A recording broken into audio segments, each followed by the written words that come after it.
Hey, what's up you guys? UnbiasedStone here with another gameplay commentary. Right now I'm playing Team Doubles Pro on Abandon. This is like the first day, I think it came out, and my first game in like a week or a week and a half, and it was Tutor's first game in like 2 weeks, so we're pretty sloppy. So forgive us for that. So like I said, I'm playing with Tutor.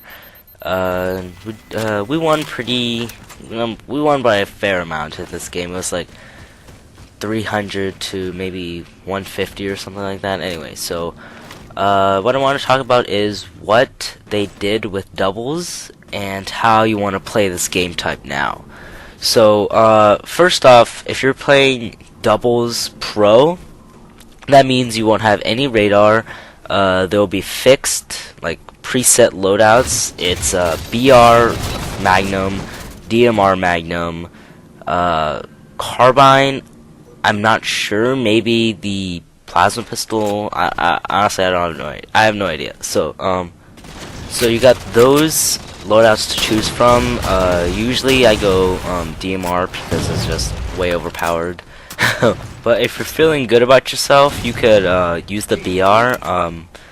I like it, you know, it's kind of inconsistent, but, you know, so it's usable, And for the Infinity Doubles playlist, that's gonna be, you know, your standard kind of Infinity Slayer playlist, but with, you know, 2v2 kind of settings.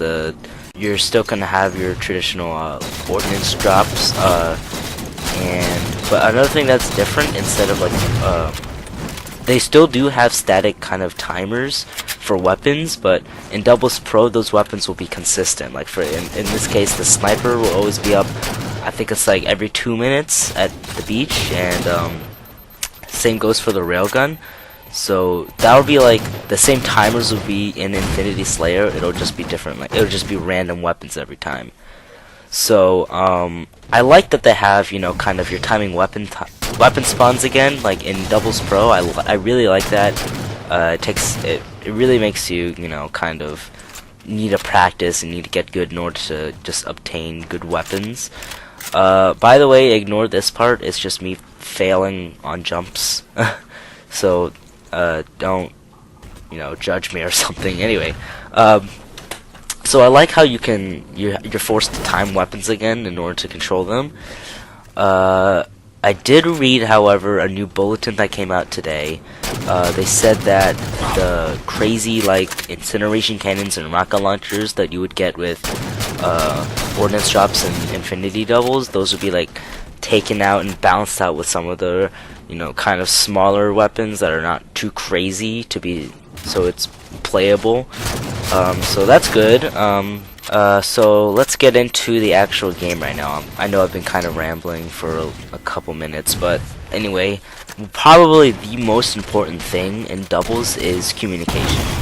Communication overall is very important, but in doubles, you have to be very, very open and specific about what you're doing, what you want to do, where you are, and like things like that. Just let your teammates know your situation, because keep in mind there are only 2 of you, so it's not like you're gonna have 3 other people to back you up and stuff like that. They're only that one other person that you can count on. So make sure that you're always letting them know all kinds of details on what's happening around you and in the game.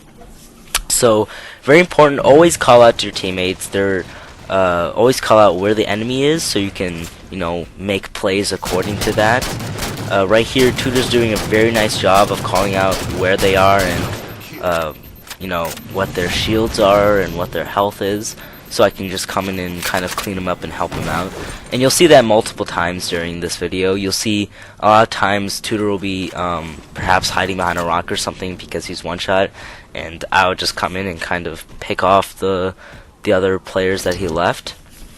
So very important, you want to communicate with your teammates, Also, like I said before, because they brought back static weapon spawns, you want to be very, you know, kind of observant of the time, because if you can time those weapons, you can pretty much control the game, perhaps.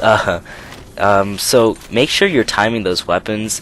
The timer they made in Halo 4 is like really kind of just hidden away and just blends in, so it's kind of difficult just to, you know, see that and consistently read it. So just make sure you try at least to kind of, you know, figure out what time it is, and if there's a large gap in between power weapons, maybe it's like, oh, maybe the sniper's up or something, so you make sure to go look for that.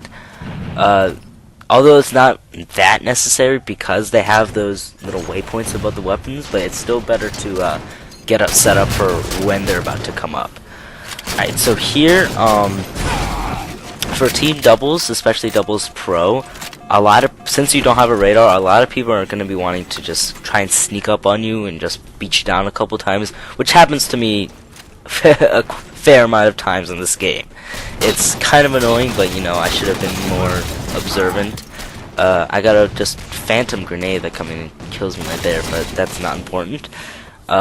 Anyway, I know this video is kind of long. It was kind of the only gameplay I had, so bear with me if you're getting bored or if you're tired of listening to me. But that's pretty much it for like the tips and stuff. You want, like I said, for abandon, you really want to control ring 3. For team doubles and just Halo in general, you want to always be communicating with your teammates. So that includes like callouts, weapon positions, where the enemies are, you know, just basic stuff like that. Like I said before, this video is quite long, so just kind of sit tight there. It gets kind of interesting later on in the video. I get like a stick and then a really sweet out DMR. So I was pretty proud of myself over there. I get sniped from the purple forest, it looks like. I didn't see him, so but one thing I forgot to mention was that when you start doubles, it seems like they've adjusted this initial spawn so it's not too one-sided, because if you remember before, I think it was red team spawned where I am right now, which is blue tower, and they could immediately just jump over and have ring 3 control, whereas the blue team, forgive me if I'm getting the teams wrong, but one of the teams spawned at the beach and had to fight their way uphill to control ring 3. So it seems like they're giving them a fair chance right now. Alright, so here I got that stick, and here's my really sweet out DMR. I was one shot, just, you know, strafing and doing all kinds of junk, and he couldn't finish me off, and I out DMR'd him. So pretty proud of myself. Here's a perfect example of teamwork. It was very nice. He was just sitting back with the sniper, just making them one shot so I could finish them off. Really nice play on Tutor's part. Here I am. I'm kind of figuring out where they're gonna spawn. But Tutor, being an awesome teammate and player that he is, called it out that they spawned kind of on the beach. So I immediately just rushed over and tried to help him. He called out that it was one shot. I picked him off. So really, like, callouts are so important. It's unbelievable how important callouts are. And I don't know why people aren't playing with mics nowadays. Maybe it's just because, I don't know, people don't want to talk to each other, but I think it's honestly, it's so important to have a mic and talk to your teammates. Like, it's so important. I'm just saying the same thing over and over again, but really, it frustrates me when my teammates don't have mics. Anyway, but if you can't afford it, or you don't, you know, you're in a certain situation where you can't get one, that's totally fine. I understand. But people who are like willing, like they have a mic just laying down and don't use it, it kind of makes me frustrated. Anyway, I'm just rambling and, you know, talking about random stuff right now, but just, you know, just kind of a time filler. It's still like have what? I don't even know how many minutes left. Oh, we're actually at the end of the video. Anyway, so this guy is the last kill. I made him one shot with the railgun and finished him off with the DMR. So pretty good game. I like doubles so far. Let's see if it improves in the next week's matchmaking update, and I'll talk to you guys later.